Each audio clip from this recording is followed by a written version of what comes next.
Introduce himself. My name is Maria Leonard. I'm one of the facilitators at Illuminations. I'm the founder of a modality called life scripting. I do energy work, breath work, coaching, and intuitive reading. And today's topic is going to be about meditation. I'm going to give my perspective, my experience on meditation. My husband's going to give his perspective on it. So you can go. Hello everyone, thanks for joining. I'm happy to be here also. My name is Kevork. I'm a full-time DJ by profession and a music producer. I also do sound healing at Illuminations, electronic music sound healing, not with the traditional singing bowls. And tonight I'm happy to be doing this with Maria. I will explain how I came to know about meditation, how I learned it and how I practiced it, and what are the benefits from my personal experience. Mm-hmm. So, I'm just going to see some people are getting admitted. So I'm just going to tell you a little bit about how I do the meditations in general. I first got introduced to it in 2005. And although I wasn't actually taught by a teacher, it was all self-taught. And it was mainly around visualization and focusing on what I want to create and what I want to manifest. So I've always had let's say the skill set to visualize and create visions in my own mind, or daydream, let's say. So that was quite easy for me because I could just put a certain intention in mind and I would focus on what it is that I want to create. I also used crystals, and this was something that really helped me to ground myself and to expand the energy field. And I know that his experience is very different than mine, right? Yeah. I'm just going to get our dog because she's barking. And if I have to explain how I came into learning meditation, it was around 10 years ago. It was mostly from reading books. I read mostly Krishnamurti, if you are acquainted by him. His name is Jiddu Krishnamurti. He didn't talk necessarily about meditation, but he talked about the process of thought and why we think and why the brain keeps thinking constantly throughout the day, and how we kind of became programmed to let our brain think the whole day, and we became like under the control of our brain or mind rather than being in control of our mind. So to put it, to explain it briefly, he talked about awareness and being aware of our thought process. That's how I got introduced into meditation. Indirectly, I was purely reading his books just to acquire knowledge. And what I learned through his technique was very simple, was just to be an observer. And it wasn't something that I did throughout the day, although I tried, but briefly throughout my days, I used to find times to just become an observer. I'll explain later on the ways that I use to meditate, which can be anything. That was it. And my experiences were quite profound, actually, and it helped me. It helped me on so many levels, on emotional, on creative level. My sleep cycle became much better.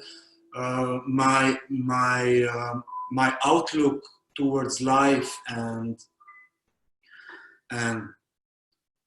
other human beings, the animal kingdom, the plant kingdom, my outlook became totally different. Yeah. Well, I had difficulty with meditation at the beginning. Other than like what Kevork explained, I wasn't able to do that at all. My mind was continuously racing. And the only time I was able to do a form of meditation was visualization meditation, as I mentioned. However, back in 2012, when I experienced breathwork, the original name was rebirthing breathwork or conscious connected breathing, that actually helped me to find a certain sense of inner peace and to bring more clarity and control towards my thoughts. Because that's when I realized, and that is what made me even more interested in energy work, is if your energy body is filled with, let's use the word negative energy, negative thought forms, negative emotions, then it can be a huge challenge to just sit and observe, because they could really cause this sense of anxiety.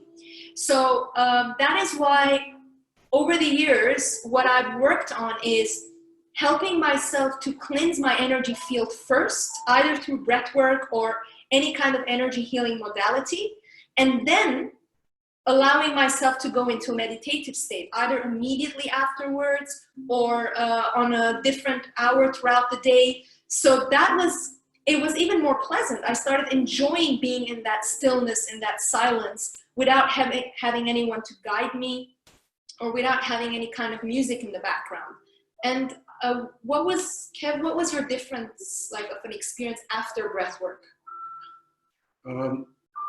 Actually, when I started meditating from the books that I've read, I will explain the techniques that I've used. But naturally, like I wasn't into spirituality necessarily. I was just reading books, and I was interested in different philosophies and different writers who express their opinion about life. One of them was also the Lebanese writer Gibran Khalil Gibran. His writings were also very spiritual. So that was my kind of that's what I was looking for, different philosophies. And naturally, before meditating, I started doing breathing cycles. So I would do 5 minutes of breathing. Like I started doing this naturally without anyone's teaching.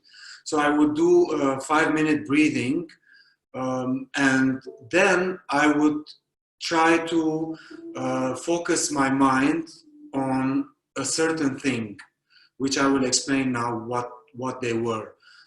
First, I started experimenting by focusing my awareness on my body parts.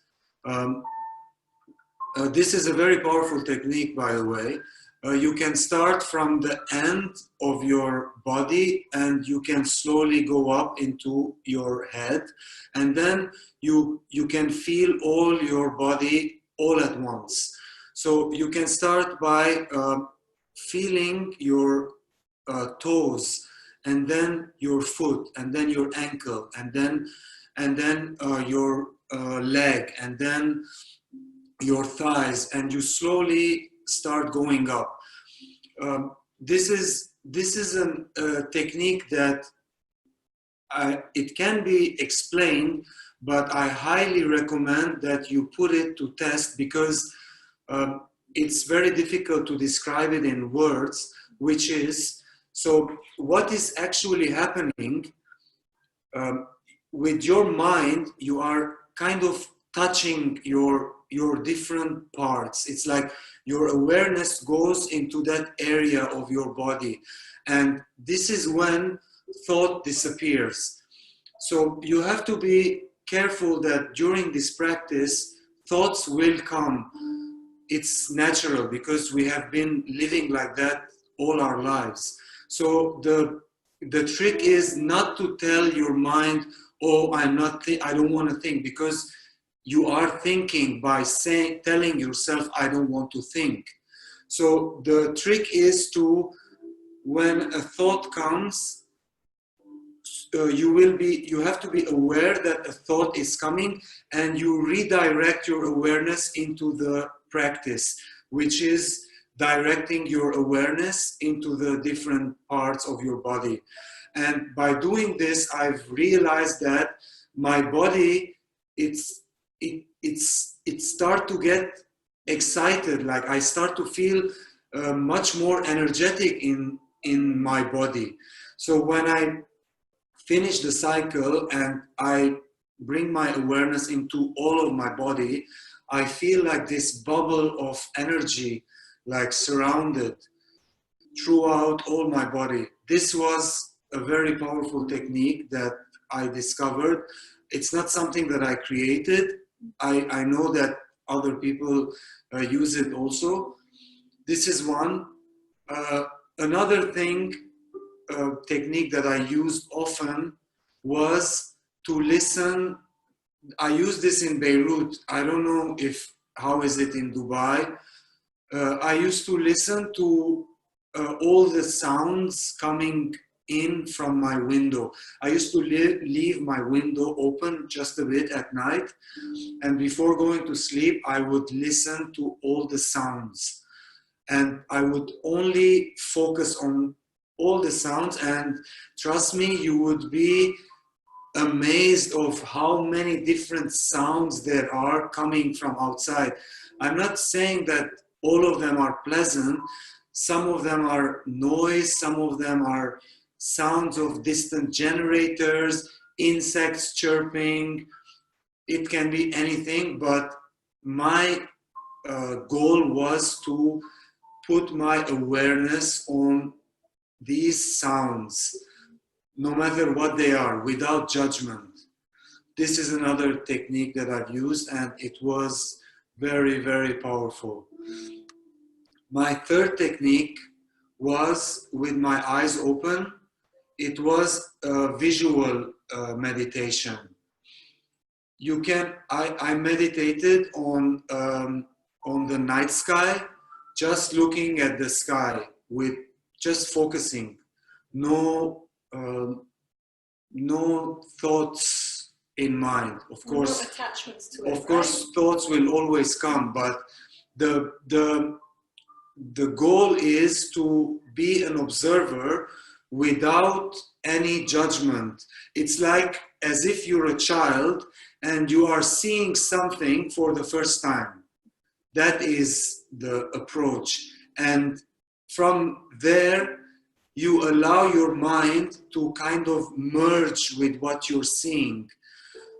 And after these different techniques, I've started experiencing I started having so many benefits, especially the starry night or just a night sky with vague stars, because sometimes we have a lot of light pollutions in the city. So it was quite powerful. These are some of the techniques, but what I'm trying to say that the techniques can be vast. You can experience meditation on so many forms, by walking, by listening to music, by looking at flowers, by looking at the horizon, the stars. Anything can be meditation as long as your mind is aware and just observing or listening or feeling whatever it is. And as I said, the benefits were magnificent on my creativity. I produced a lot of music. My sleep cycle became better. I became more aware. I became more in tune with my body. I became more sensitive to people's voice. I could feel what's in their voice when they are talking to me, in their facial expressions. I started reading people's emotions much better, which helped me to connect with them emotionally, to be more compassionate and kind, or whatever it is, sometimes to protect ourselves also from people who not necessarily serve our benefit. These are my kind of experiences and techniques that I've used.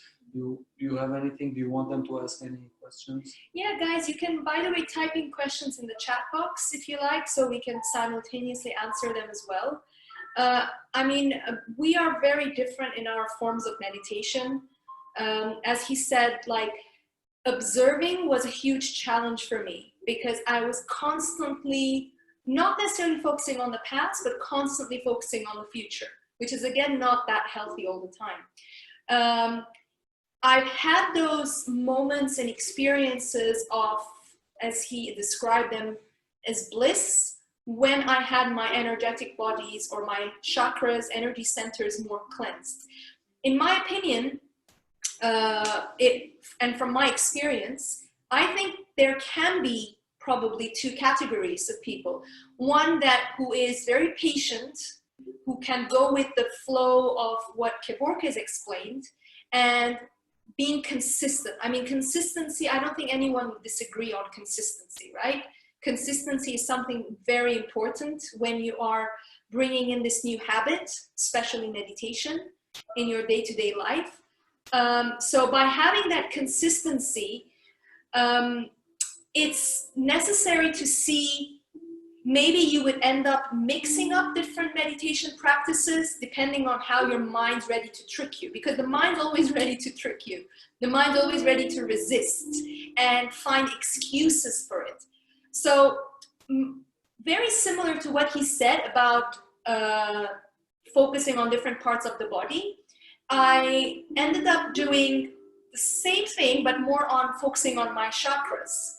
So I would focus on the soles of my feet, and I would focus on the energy center there, and focus on the base of the spine where there's an energy center there. My original energy healing sessions or teachings came from Reiki and pranic healing, but more into pranic healing. And that's when I understood where each one is located and what their purpose is for us and how they fuel us. By focusing on that and adding color into it, it was helping my mind to not be so focused on the past or the future. And it was always bringing us back into the moment. So the whole concept, in my opinion, and I think Kev will agree as well, is can we bring our awareness into this actual moment, okay? Can you say what's the question? Can't see it from here. Can you see it? I have had some experience. What energy healing modality can you recommend to me? A few examples you've tried. Okay, all right. So I think I was actually talking about that. In my experience, Reiki has been very interesting, but that was my earliest experience. I then worked with pranic healing because it was able to give me more deeper explanation on different energetic points. Breathwork has always been based on conscious connected breathwork. So not necessarily breath retention. And I think you can share some breath retention techniques. In my way of learning the breathwork was always about keeping the circular movement of the inhale and the exhale, and not necessarily mixing the nose and the mouth. It's either you're breathing through the nose or you're breathing through the mouth.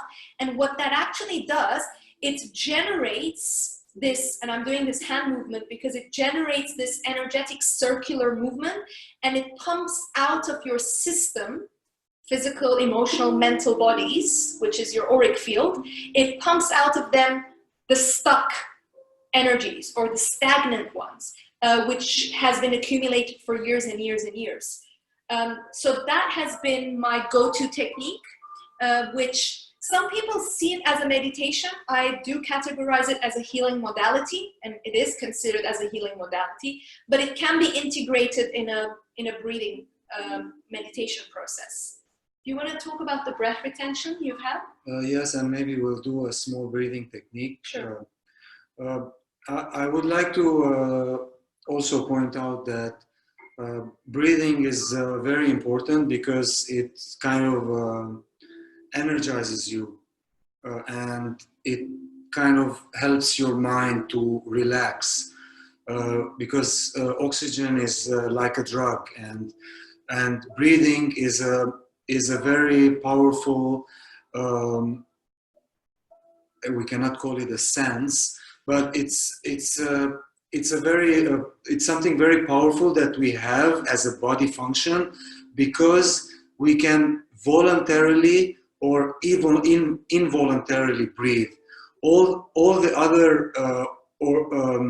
functionalities in our body, they just do their job. But only with breathing, we are aware that we are breathing, and sometimes we are not aware, and our body is just breathing because we need to breathe, otherwise we will die. So that's why it is a very powerful function that we have, and we can always use it to our benefit. I highly recommend doing breathing exercises during the day. Also, I want to point out, breathing can help to relax the mind, which helps to enter an easier meditative state. And also, I would like to point out a very important aspect of meditation. Meditation, it's not just sitting and closing your eyes and meditating, as we said. It's a state of being. It's an awareness level that even after a very short period of time of meditation, let's say 1 week, 2 weeks, you start becoming more aware. And what do I mean by being more aware? When your awareness heightens, you become more aware of your emotions during the day. A lot of people have no idea that they are angry, they are jealous. Why are they jealous? Why are they angry? Why are they sad? I'm not saying that people who meditate don't get sad or don't get angry, but there is this other state where you have this awareness that as if there's something that is in control, and this being, let's say the soul, is like, okay, right now you are feeling these emotions, and why are you feeling? So you start asking these questions to yourself, and that's a very important step to go further in your personal growth. Because if you are just feeling things and you are not aware, and they keep on repeating and repeating, you are just stuck on this emotional level that it's not serving you in any way. And with meditation comes awareness and comes emotional intelligence, where there is this state where you become more in control, and you start to be more in control of your emotions. I don't mean that being in control, that okay, I'm feeling angry now and I don't want to feel angry. That's not being in control. That's rejecting what you're feeling. Being in control and being aware is accepting how you're feeling, because that is the only way of progressing. Because there is a part in you that is filled with this emotion, and it is inside you, and you cannot keep on rejecting it. The only way to heal it or to rise above it is to become aware of it, accept it, and with practice, these feelings will kind of fade, or you will start receiving answers naturally of why you feel like this, what are the things around you that are triggering certain aspects in you. And this is a very important point, that meditation and breathing meditation kind of starts to stimulate in a person, and helps and benefits personal growth, personal progress, emotional intelligence. We can explain it in so many ways. I'm going to say Talia's question. So it says, I read online that, and as you said, thoughts come up during meditation, and especially negative ones, because it was something that our brains got used to. Why is that, if you know? And is letting them go during the meditation enough? That's a really cool question. You want to answer? Yes. So the point of meditating is any kind of thought form will come, either rather negative or rather positive or rather very pointless thoughts like, what did I eat today? I saw this person and he told me that. Thoughts will keep on coming. The idea and the approach is not to fight them, but rather to observe them. There is, during meditation, you will realize and you will notice, this is very important, that there is an observer that will be born inside you. And this observer will observe your brain. Honestly, I don't know what this is. Let's say it's your soul, because if you are watching your thoughts, then clearly there is someone watching your thoughts. So let's say it's the soul, although I don't want to put any ideas or labels. So the point is not to refuse or reject these negative thoughts. The point is to observe them and accept them and just go back into your practice. Just go back into taking your focus to your body or to the music that you're listening, or if you are doing an open eye meditation, to the night sky that you're watching. You can even look at the white wall and focus on the white wall, and this will be meditation. So the idea, as I said, it's not to reject, it's not to get bothered by these negative thoughts, or rather to just go back into your awareness and into your focus. Even if it's 1 second, 2 or 3 or 5 or 10 seconds of having a state without thinking, this is already a huge achievement to the mind. Because imagine, the mind never stopped thinking all your life. I don't know how old all of you are, but I started meditating when I was 28 years old. And when I realized that for 28 years, my mind is only thinking. And right now, for only 10 seconds or 3 seconds, if I know that my mind is blank and not thinking, then this is a big achievement. And this is how it starts. It's baby steps. You can not meditate for, let's say, 3 minutes. 3 minutes is nothing, but it's a big thing when you just start meditating.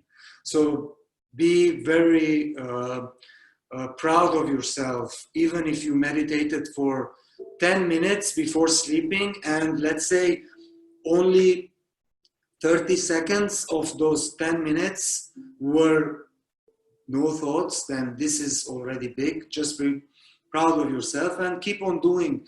And very soon you will really start enjoying these brief moments. And it's not just, you don't have to sit and meditate. It can happen any time of the day. When you're walking, when you're washing the dishes, when anything can be meditative, as long as you are an observer, observing and feeling everything that's happening without the mind thinking. And I want to add about why is it mostly negative or etc. I think it's because we actually realize that we've had all those thoughts. Like Kevork was saying, some people are not even aware what emotions they have or what thoughts they actually possess. So when you're giving yourself that window of observation, you're suddenly realizing, oh my God, what's going on? I just keep on having all these unhealthy, negative, anxious thoughts surfacing. Well, they were already there. It's just that we were not aware of them. And the more we become aware of them and the more we accept ourselves by having that, they no longer have a grip on us and they start to fade away. Is it enough to meditate? I think that varies from one person to another, and it also varies on how fast you are ready to go in your own journey and how much you want to explore. Like if a person is, I know that many people that they started meditating and they went into healing journeys, or vice versa. They went into healing journeys and started enjoying meditation. So there's no one size fits all, and we cannot say that it's not enough, because there are people who've reached, let's use the word enlightenment, through that. Because at the end of the day, it's about observing and allowing. And you see, why am I integrating the word energy with it? Because when you start to become an observer and those emotions are rising up in wherever they are rising up from, and they're being left without any judgment, so there's no grip around it, right? Once they start to leave, you're starting to actually feel your true self. Like Kev said, it could be the soul, it could be the higher self. It's your true nature you start to feeling, and that's the bliss that comes in, which it sometimes can't even be explained. So it's a journey, and every single time you do it, you actually move forward. There's no moving backwards from it. Even if it felt there are days that, oh my God, I'm not enjoying this, it's still, you're doing something consciously to change your way of thinking, way of feeling, and way of being. So I hope that answers your question. And I want to move a little bit into, oh yeah, she's saying she felt anxious sometimes, and she wanted to stop entirely. It's natural. We've wanted to stop many times. Yeah, it's sorry. Yeah, you go ahead. It's don't do it as with an end goal in mind, or don't be hard on yourself that I have to meditate. Why am I not meditating, or why am I not feeling? Don't see it like that. Don't have any expectations. Just enter it with an open mind and see what you experience. Because if you have an end goal, or if you have any expectations, you are limiting yourself to experiences that you might have if you didn't have any expectations. So just see it, people, they do all these different exercises to keep their brains fresh. So when they grow older, their brain is still functioning well. This is also an example to people who don't want to retire. They want to keep on working because they want to keep on using their brain. I'm not saying that retirement is wrong. No, I'm just giving an example. So just like you give exercises to your brain to train your brain, you need to exercise your brain to be silent also. It's like you go to the gym and you work out, so you're more powerful, but at night you go to sleep, so you put your body to rest. So it's kind of the same thing.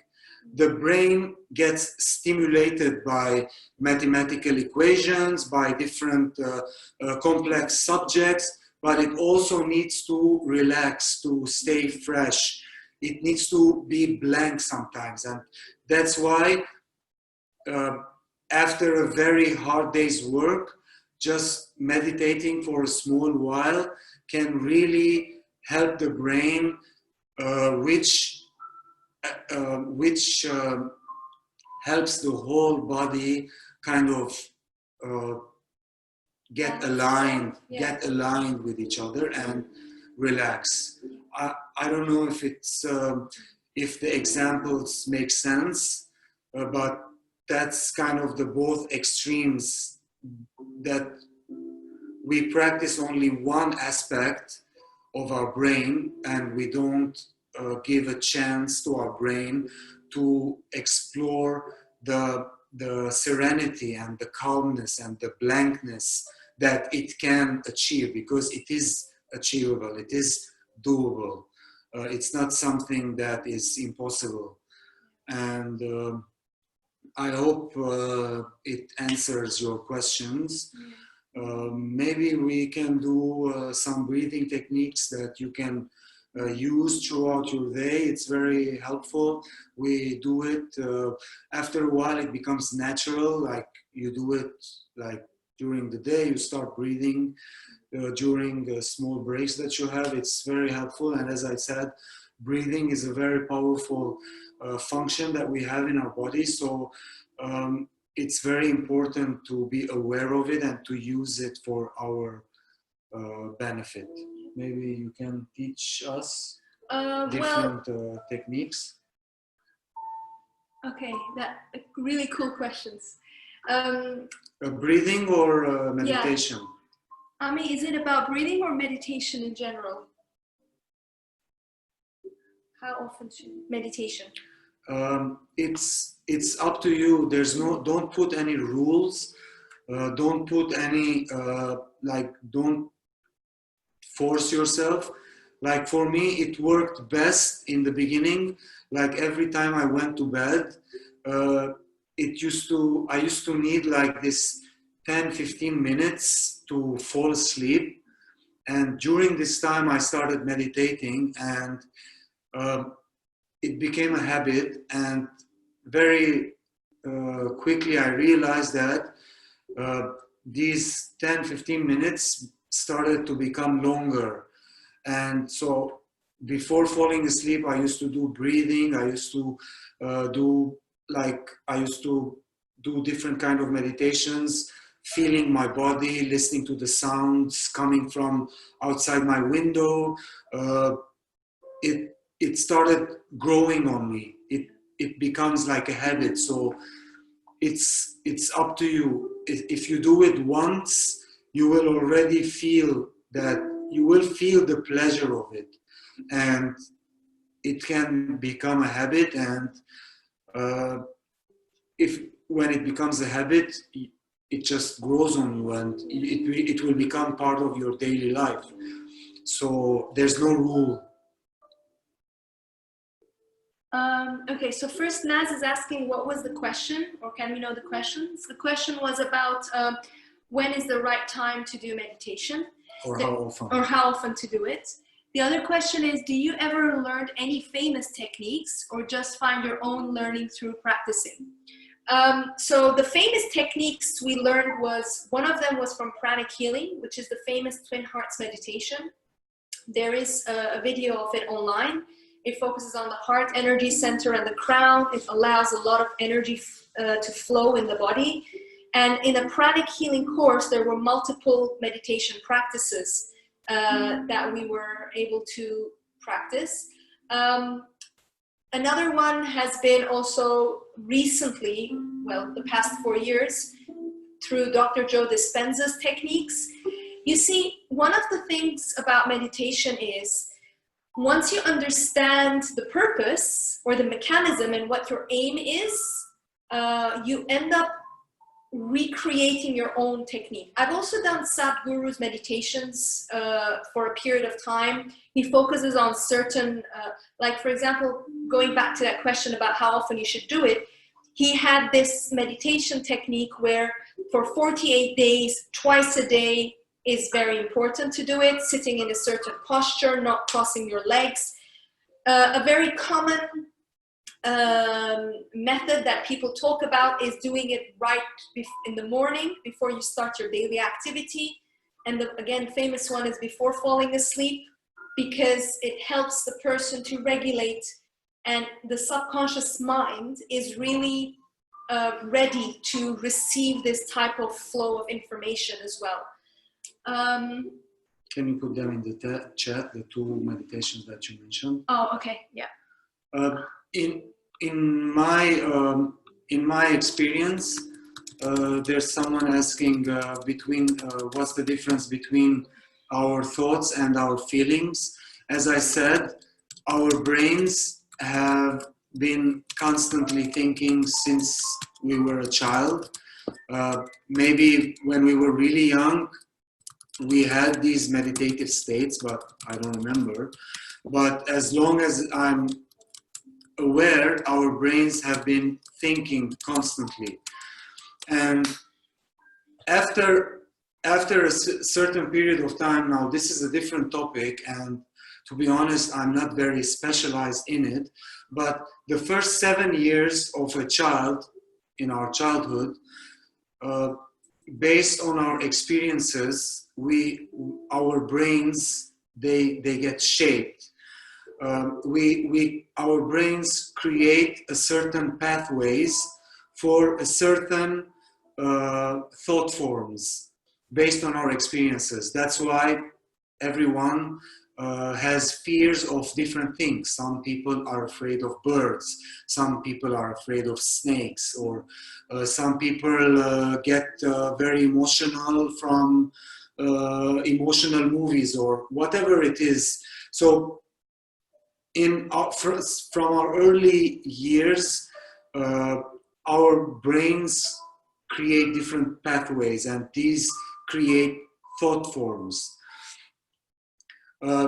When it comes to feelings, these thought forms can generate feelings.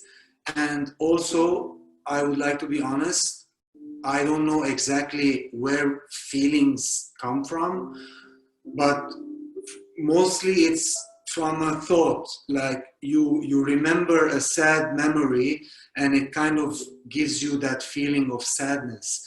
So thoughts do dictate how we feel. So if you are afraid, your mind will start sending feelings of fear into your body, that okay, there's something wrong, and your body reacts to it. Your body goes into a defensive system. There is this hormonal change.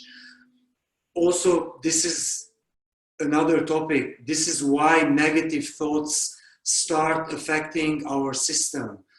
Because in nature, usually animals are not always in fear. They are afraid if there is an enemy. And they are alert, but they're not afraid. These are two different things. In their body, they are alert, but not afraid. So if they are afraid because there's danger, but we as human beings, because we have a very complex mind, we can tend to become very negative with no specific reason. And the brain starts sending all these signals to the body, and the body starts preparing itself. And if the body is always in defensive mode, after a while, it will start showing symptoms. Sometimes it can be sicknesses, it can be so many different things, because this is not natural for the human body to be always in fear or always afraid or always defensive. It's normal that if you see a wild dog that your body feels afraid, your mind sees it as a threat, it sends the signals into your body, so your body heightens its hormonal levels, so you are in that kind of defensive mode. You are ready to fight, to defend, you are in to survive, basically. So this is kind of an explanation of thoughts and feelings. I mean, I recommend to you, to whoever asked that question, to read more about it, because I'm sure there are so many aspects of how our thoughts are formed. From childhood, there are ancestry, there are so many things at play. We have a question from Katie, and I think that goes into sound. She's saying, what about mantras like Om or Aum, and what do they do, or Om Namah Shivaya? So since you are the sound expert. As I said in the beginning, as I explained, the meditation technique that I read about, and it wasn't about meditation, it was about the human mind, and that is constantly thinking, and we have become kind of slaves to this machine that's running wild with no stop. So having this idea in mind, you can meditate on anything you want. If you have a plant at home, I'm pointing at a plant that we have, you can just look at the plant. Just look at the plant with no opinion about the plant. Look at it as if you don't know that it's a plant, as if you are seeing this being for the first time with a blank mind. This is meditation. So you can meditate on a blank wall. I have meditated by looking at my ceiling on a white wall. This is meditation, as long as you are focused on something, whatever it is, on a sound, on an object, at the sky, on the wall, whatever it is. This is meditation. You can sing Om, you can focus on your breath, you can feel the air going in and going out. This is meditation. You can look at your hands, and this is meditation. Really, it's that simple.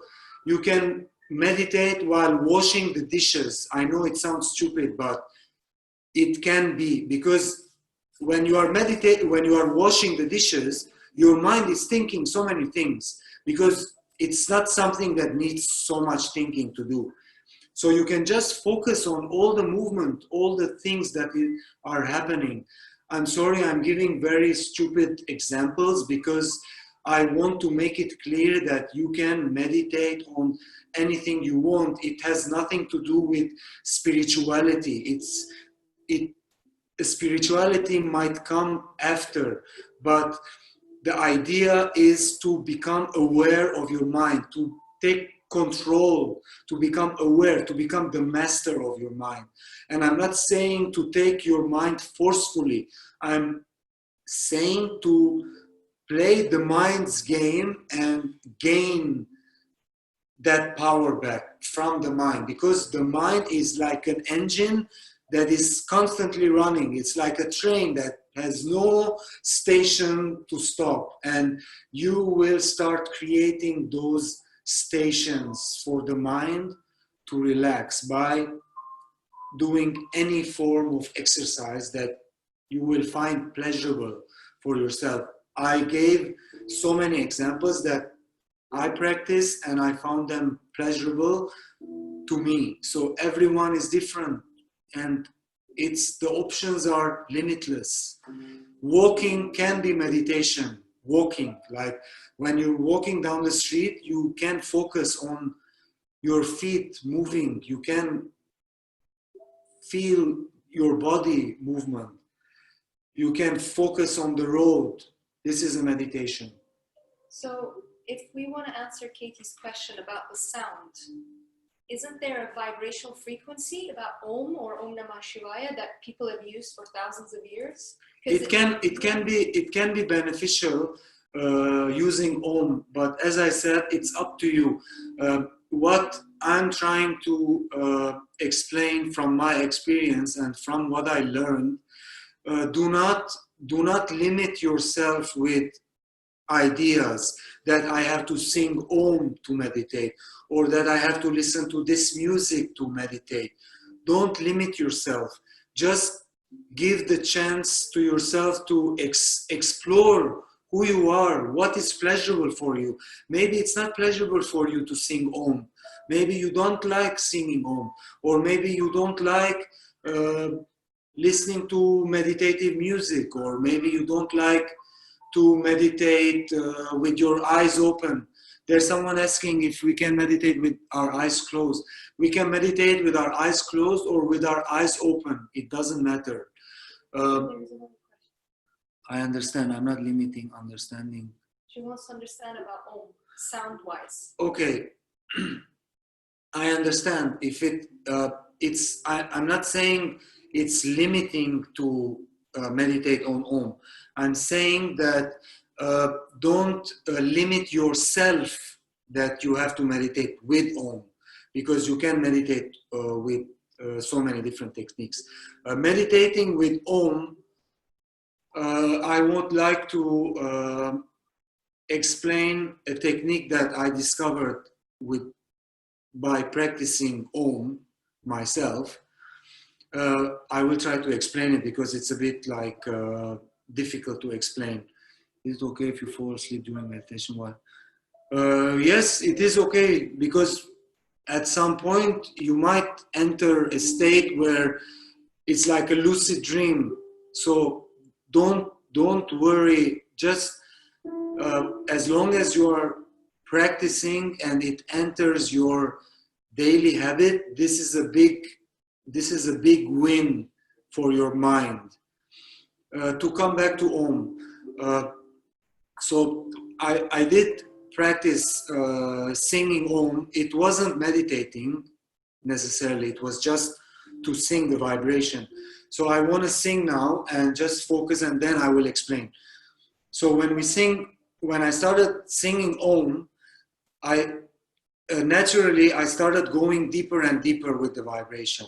I will demonstrate, and then I will explain where the singing went. So usually people sing like this, Om. So this Om, I started taking it deeper. I started singing deeper, like.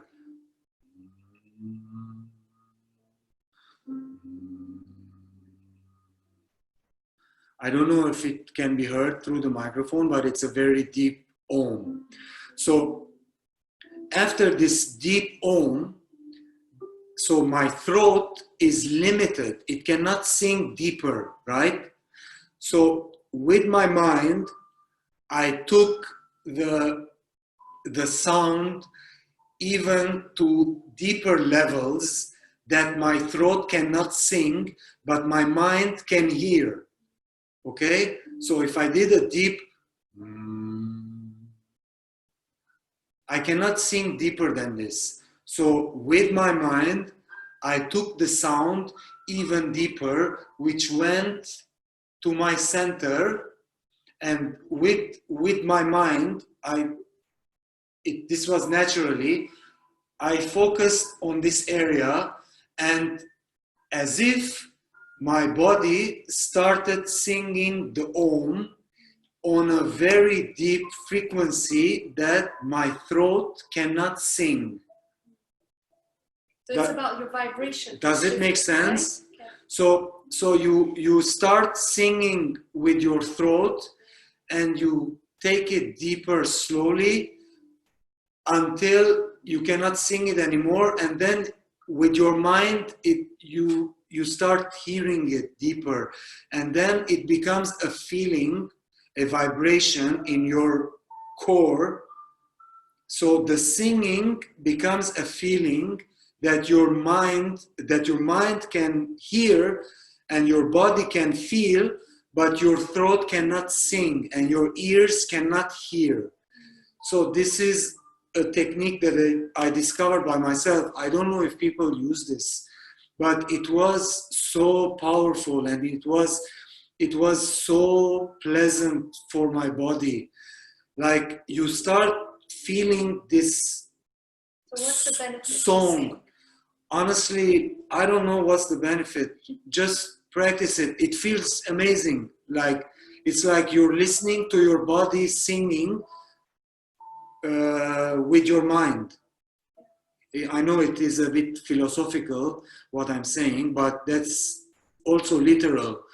Like, your mind is listening to the singing of your body, because everything is a sound frequency. Like, all the atoms, all the cells in our body, they are vibrating, they are generating a sound, but our ears cannot hear because they are very low. So usually we hear bassy sounds in the nightclubs. We hear the bass and we feel the bass, but there are lower sounds that we cannot hear. And this is it, basically. Like, if I want to explain further, it's like you're connecting your mind to the song of your body. And I think it is very beneficial because it was very pleasant.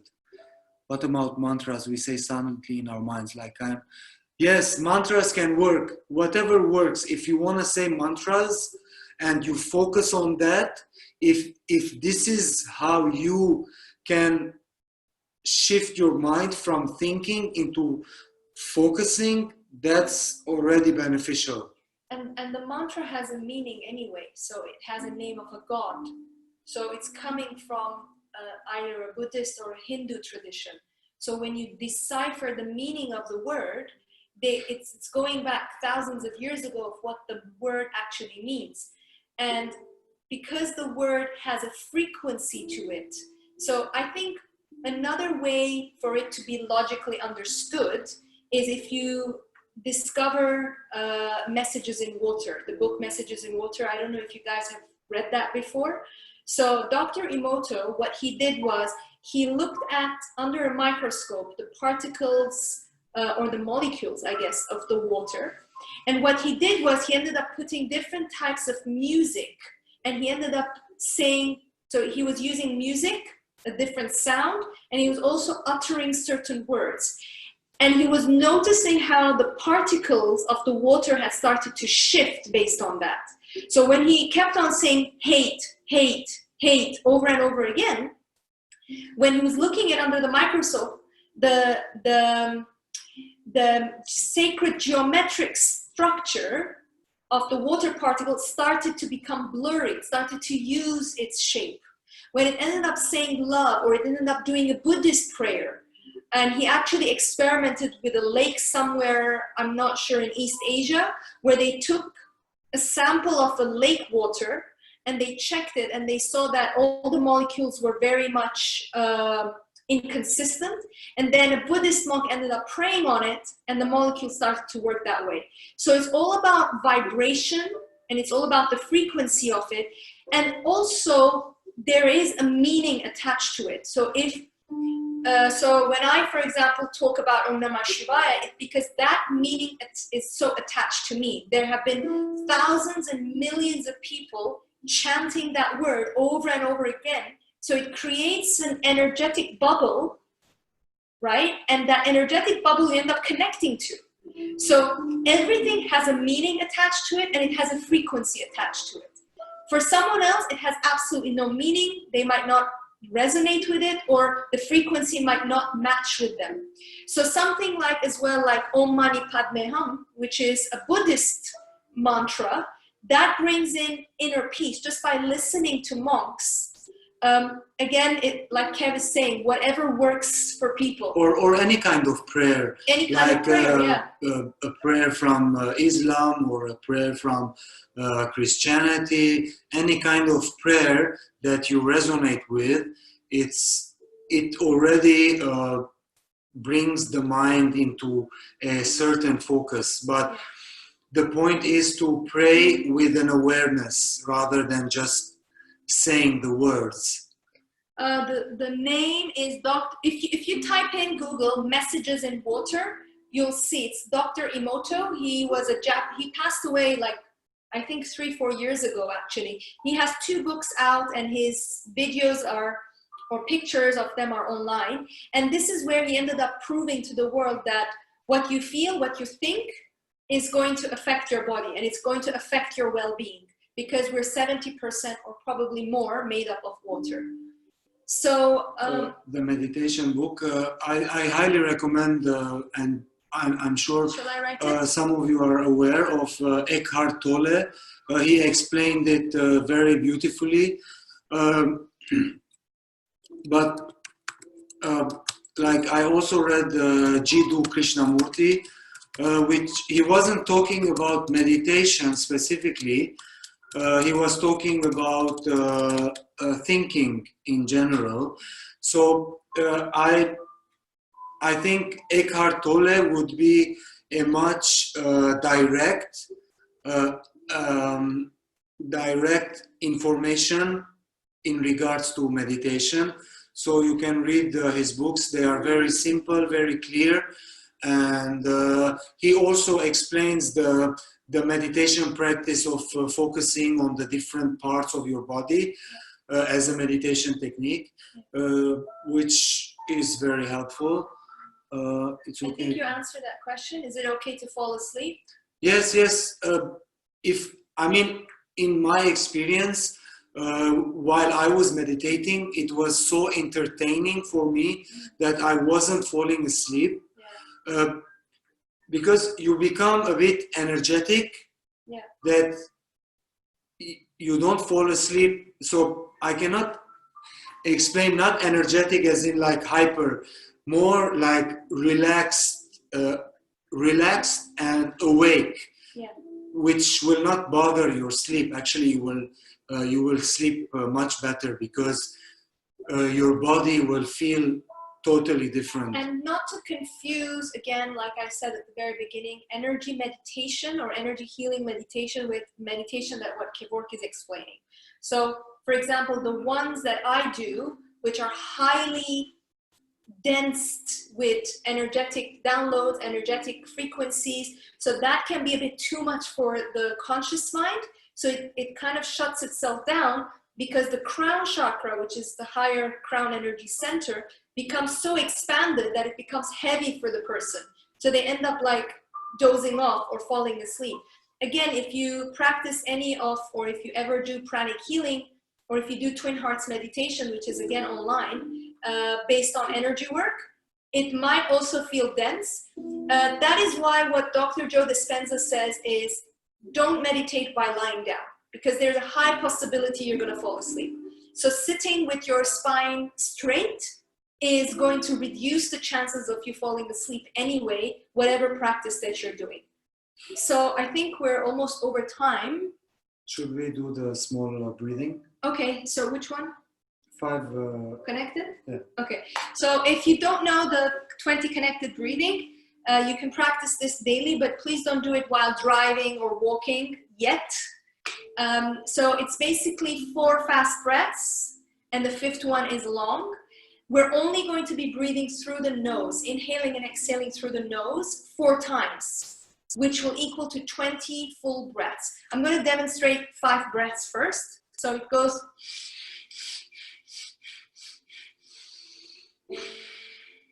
So you're creating a circular movement, not pausing in between. So you end up increasing the energy flow in your body. So we're now going to do together 20 connected breaths together. 1, 2, 3.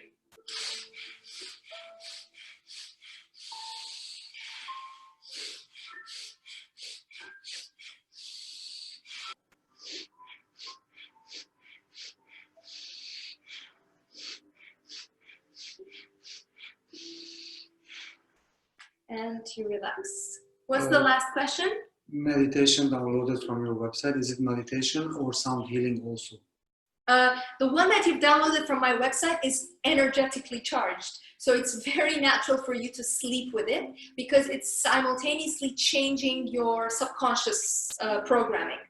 That is why that is very different from what, let's say, Kevork does, which is the sound healing that he does, which is more in a relaxed state and takes you into a deeper trance state. Yeah. So it, again, to summarize, it depends. Why are you meditating? Just because people say meditate, you need to discover your own reason for it and what techniques works for you. And maybe every now and then you'll end up changing the type of breathing, the type of meditation that you're doing. And it will help you to regain whatever it is that you at least want to achieve to a certain period of time. But also, like Kev was saying, don't always focus on the destination, because that can also bring in a bit of expectation and disappointment with it. So if you end up creating it as a habit, then it's way more pleasurable rather than just saying that's it. Unless, for example, tomorrow I have a new moon meditation. It's based on manifesting. So we are putting a certain intention with it. It's not any kind of meditation that Kevork does. But let's say what he does on Saturday, I think it's this Saturday? Yes, Yeah. it's a sound healing. So the sound healing meditation that he's doing is not necessarily made for an intention. It's for you to feel that frequency, to feel that vibration, to clear your mind, to relax you. It's very, very different. So I think by you experiencing, you end up noticing what's your favorite, I guess, right? Sure. Thank you so much, guys. Thank you so much. I hope it was helpful Yeah. and pleasurable, and all the best with your journey. Yeah. Thank you. Bye. Good night. Thank you.